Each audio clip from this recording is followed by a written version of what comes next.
also said he's expecting the results today of a study going on in his state regarding hydroxychloroquine. That's the drug the president touted as a possible, quoting his word, game changer in the fight against the coronavirus. Senior scientists insist it is just too early to tell. There haven't been enough studies. We'll return to see the senior medical correspondent Elizabeth Cohen. So Elizabeth, there's an initial phase of looking into whether the drug works on coronavirus patients. Is that not part of a clinical trial? Well, there are lots of different studies going on. In fact, on clinicaltrials.gov, which is sort of the database, there's more than 30 of them.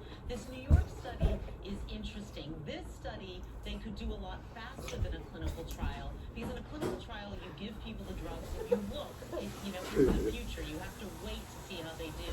This New York study is retrospective. It looks at hospitals that have already prescribed, doctors and hospitals who already prescribed hydroxychloroquine to see how they did. So we were expecting results to be announced today. We were told that results would be announced today. But when we asked about this at the governor's press conference, he said that first there had to be some checking in with the FDA and with the CDC. So we didn't get to learn the results. But certainly we're looking to learn. This is a large study. They're forecasting hundreds of millions of people. So we'll be very anxious to hear what they have to say about these results. New York is also launching an initiative using the antibody test. Oh shit, I got me doing squats. Right, and we just heard the governor talk about how difficult it can be to get all the parts of all the different tests that are going on right now. So what the governor says is that in the next week, they are planning on testing, he says, thousands of New Yorkers to see how many might be immune. This testing is what Deborah Birx, the head of the White House task force, has said. She's used the word critical. It's critical, Anderson, because that way we know how many people have antibodies to this disease and might be immune. That is so important now to figure out as we think, how do we get to return to normal again? So this is a huge effort. It'll be the biggest effort in the country. There have been little pockets here and there, but this is a big one. We'll see how it goes. All right, Elizabeth Cohen, thanks very much. Appreciate it. Professor Anne Ramon is an infectious disease epidemiologist at UCLA. We've turned to her throughout this pandemic. A number of governors saying they don't have what they need for testing. We all know about the shortage of swabs and reagents and long turnaround times at labs. Chemicals, you heard the governor saying, coming from China. Realistically, how can the country get back to normal or some semblance of normal, if these issues go unaddressed? Well, I think that this is a significant problem, Anderson. We are hearing from Governor Cuomo that he's having to outbid other states and that there's a lot of confusion over where to get these things. I mean, we are the United States of America, and we should have a plan that works for everybody, and where the states are coordinating. This is a big problem here, and so I think until we have a national strategy and that everyone is working together for a good supply chain, we're going to have problems here. One of the problems is that we are, the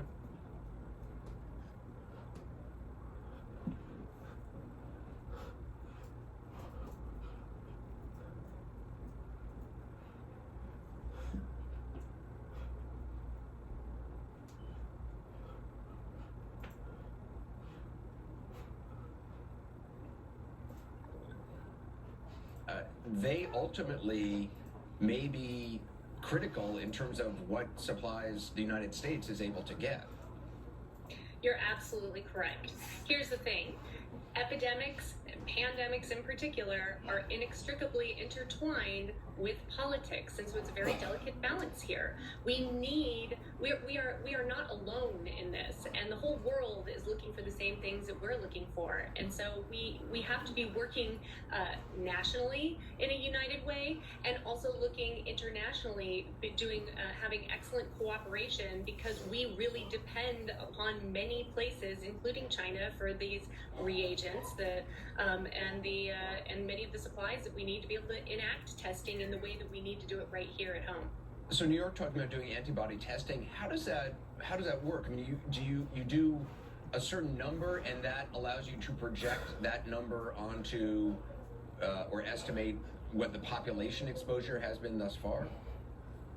So exactly. So the idea of I think the first thing that we have to be really clear about here is that antibody testing, as it stands right now, is not going to tell people whether or not they are immune right now. We don't know that having an antibody actually means that you have immunity, and if you do have immunity, we don't know how long that immunity is going to last. So with that caveat in place, yes, what we'll be able to do is be able to see this. These antibody tests will tell us how the virus has spread in our population, who has already been infected, and who may not have already been infected. And so we have to be really careful about what these what information we're going to be gleaning from these antibody tests right now. And I think that this is why WHO made a big statement over the weekend that we have to be very careful about how we interpret antibody tests. There's been, as you said, we don't know whether having antibodies means immunity. Is it clear to you when we will know? When we will be able to say, okay, yes, if you have had coronavirus, you are therefore immune, and we believe your immunity will last for a year or 3 years or whatever it may be. Well, as we've noted, this is a new virus. We're still learning a lot about it. We're trying to understand these things, and so we're learning in real time. This is exactly what we're doing at UCLA. We're looking to try and understand what immunity actually means, how long it lasts, and the way you determine how long antibodies last is you look to see how long they last. And so this is the problem. We're still trying to understand this. We spend decades. We spend long periods of time trying to understand viruses. This virus is new to humanity, and so we're scrambling to get this information. So we may not know. We may not know. I mean, do you have again? I don't want to put you on the spot, and we may not know this. Science may not be able to predict this, but I mean, do you have a sense of how long it will take to even understand what the immunity situation is? You trying to go to my room Well, and we're get looking my in water? real time, and I know I'm not giving you the perfect answer here, No, but it's we fine. don't have If we perfect don't know, answers we don't in this know. situation. We're learning. Actually, I over need for the time. water. There So should be a big water bottle. the way you do it is you look to see how long does it take for these antibodies to start waning, to go down, and if we're seeing robust responses over a period of time, that's what we can say. So it is a confusing situation right now, but there are things that we can do. We can look to see, well, people who have just recently been infected, do they have robust responses, and how long do those robust responses last? And people who've been infected asymptomatically or with mild disease, are their antibodies different? Because it could be very different. People who were very sick could have very strong responses versus people who had mild disease might not have immunity. And then we also need to be looking to what happens when people are treated with some of these antivirals or the plasma or serum that are the transfusions, because these could have impacts on people's immunity as well, and whether or not people retain immunity after being treated with certain drugs as well. Yeah. So I mean, there's a lot to learn. It's a wide open space. All we can do is look to other coronaviruses or similar viruses and look for answers here, but there are no guarantees. Yeah, and it's going to take time. And Ramon, appreciate it. Thank you very much. My pleasure. Despite state orders and warnings from medical experts, hundreds of protesters are defying social distancing guidelines, many of them without protective equipment, to demand the reopening of the economy. Live report on that ahead. Plus, South Carolina about to lift restrictions on retail stores and some beaches. We'll take you there to see if it's too soon. And the battle over billions of dollars for small businesses, why Democrats in the White House are close to a deal, but not there just yet. Today, your information is more exposed than ever. When you shop, bank, or browse online, you're vulnerable to cyber criminals. More threats demand more protection. That's why Norton and LifeLock are now one, combining device security, VPN for online privacy, and LifeLock identity theft protection, backed by $1 million protection package. Get all-in-one protection on Norton.com. If you're turning 65, you're probably learning about Medicare and supplemental insurance. Medicare is great, but it doesn't cover everything. Only about 80% of your Part B Medicare costs, which means you may have to pay for the rest. That's where Medicare supplement insurance comes in, to help pay for some of what Medicare doesn't. Learn how an AARP Medicare supplement insurance plan, insured by United Healthcare Insurance Company, might be the right choice for you. A free decision guide is a great place to start. Call today to request yours.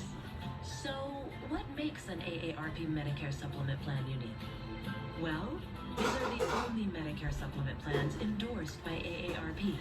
And that's because they meet AARP's high standards of quality and service. You're also getting the great features that any Medicare supplement plan provides. For example, with any Medicare supplement plan, you may choose any doctor or hospital that accepts Medicare patients. You can even visit a specialist. With this type of plan, there are no networks or referrals needed. Also, a Medicare supplement plan goes with you when you travel anywhere in the U.S.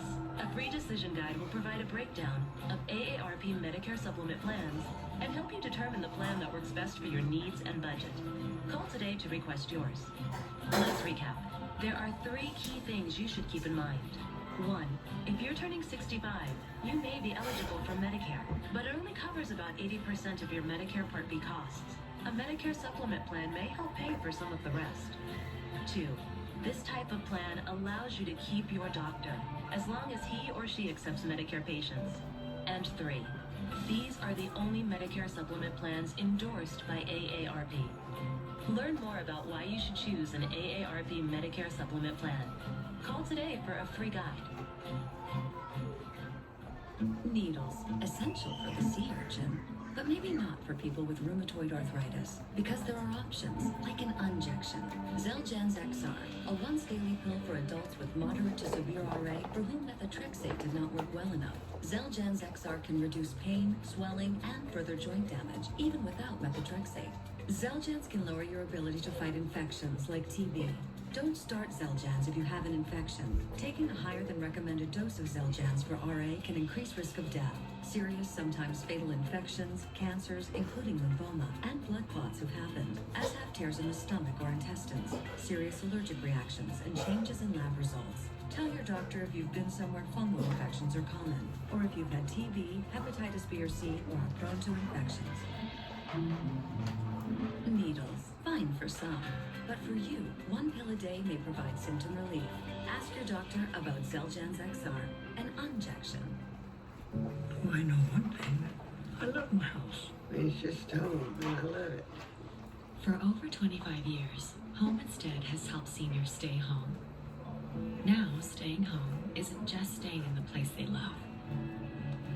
It's staying safe. It's essential. If your loved one needs in-home care, we're here to help. Home Instead. To us, it's personal. Closed captioning brought to you by Fiber Choice, a great tasting daily probiotic fiber supplement. It's hard to get all the daily fiber we need from food alone. That's why I love Fiber Choice. With the fiber found in many fruits and vegetables. Fiber Choice, the #1 gastroenterologist recommended chewable fiber. There have been more protests across the country over state stay-at-home orders. Over the weekend, there were multiple rallies in places like Maryland as well as Indiana. You can see people in some areas openly defying social distancing guidelines. The president has publicly encouraged the protests and even accused governors of going overboard with stay-at-home restrictions. You're allowed to protest. I mean, they feel that way. I watched the protest and they were all 6 feet apart. I mean, it was a very orderly group of people. But, you know, some have gone too far. Some governors have gone too far. Some of the things that happened are maybe not so appropriate. They've got cabin fever. They want to get back. They want their life back. Their life was taken away from them.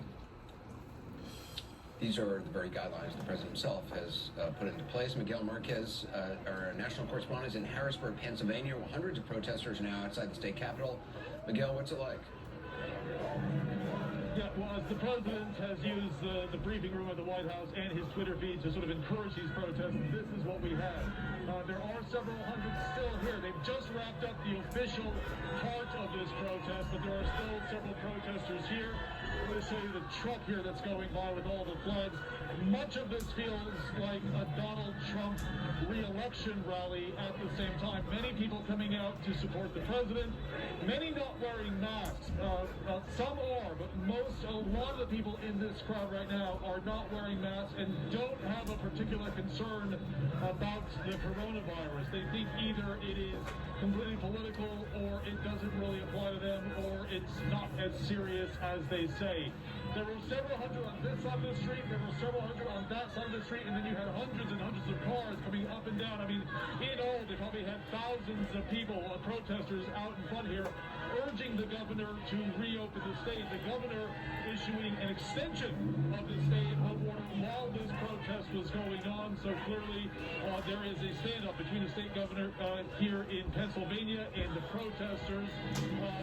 Many, at least in the polling that we've seen in recent days, many, both Republicans and Democrats, think that these stay-at-home orders should be lifted as soon as possible, but many are for them at the moment, on at least a national basis. Anderson? Gil, the president said everybody seems to be staying 6 feet apart. It certainly doesn't, or at least in the ones he saw, people are staying 6 feet apart. It doesn't certainly seem that's the case there. It is concerning. We spoke to several people. This is after the protest, so it's far fewer people here right now. Most people not wearing masks. Almost nobody staying 6 feet apart from each other. There is no sense of social distancing on either side of the street. The cars going by are the one thing, the part of the protest where people can stay in their cars and sort of honk their support for the protesters and for reopening the state. But there are a lot of different organizations. It has part a feel of a religious sort of a protest, part political, and part sort of campaign rally for the president. Anderson? So, Miguel, just logically, the thing I don't quite understand is these are the president's own guidelines that he has supposedly backed. I know he's now tweeted out liberate various states, but the supporters seem to be in favor of the president and yet believe that the guidelines that he himself has been pushing are too onerous. Yeah, well, I think it's part of the chaotic response that the White House has had to this and the president's own thinking about whether or not this is real or whether he's known it all along that it's real. Many of the people out here that I spoke to who aren't wearing masks saying it's just either made up by the media, it is completely created by politicians, and they fear that this is part of an effort by at least the state government in Pennsylvania. Anderson? And they believe the president is what, a victim of that somehow?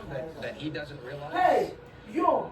That what's going For me! Okay. For me! I'll let you go. Gil Marquez, appreciate it. Thanks very much. Pleased to reopen commerce in South Carolina. It should be working. The governor there is expected to put some restrictions on some retail stores and maybe even public beaches. Natasha Champ, CNN national correspondent, is in the state capitol. Natasha, under what conditions will stores be allowed to reopen? Is it stores of a particular size? Is the governor getting any pushback on the new guidelines? Well, Anderson, I just spoke with someone with direct knowledge of the plans about 20 minutes ago. So we know that the stores to be reopened that he's going to announce later this afternoon are stores that were closed on April 6th, and they include furniture stores, clothing, jewelry, accessory stores, books and music stores, flea markets, and florists. So the idea is that they have to maintain a 20% capacity in their stores. That's a restriction already set on other businesses like big box stores. Now, there is a scheduled protest here on Friday to protest stay-at-home orders, but we also see that there are people forming Facebook groups. There's one more than 28,000 members strong, urging the governor not to do this. When he tweeted about this on Saturday, saying South Carolina was ready, he tweeted with a hashtag #AccelerateSC, and today we're seeing on social media people using that hashtag and twisting its meaning to say that this could actually accelerate the spread of the virus, Anderson. And we also hear from beach towns that they are very concerned about the reopening of beaches.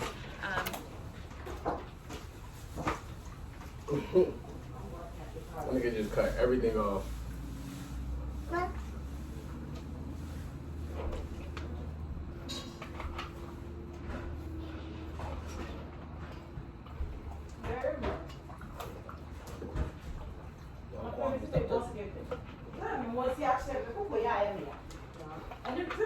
me yada. See me here and everybody way. Then mommy find exercise for on a radio. In your work, on a more appointments.